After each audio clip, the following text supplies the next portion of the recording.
গবেষণায় দেখা গেছে দীর্ঘমেয়াদী ডিপ্রেশনে আক্রান্ত নারীরা প্রায় ৬০ থেকে ৭২ দিনের মধ্যে ঘটে যাওয়া ঘটনাগুলোর স্মৃতি রাখতে অসুবিধায় পড়েন।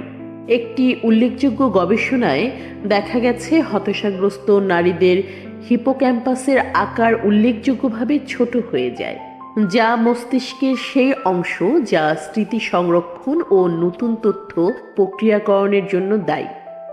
দীর্ঘ সময় ধরে ডিপ্রেশন থাকলে কর্টিসল নামক স্ট্রেস হরমোন অতিরিক্ত নিঃসরণ হয়, যা হিপোক্যাম্পাসের কোষের ক্ষতি করে এবং নিউরোনাল কানেকশন দুর্বল করে। এর ফলে শর্ট টাইম মেমোরি ও কগনিটিভ ফাংশন কমে যায়।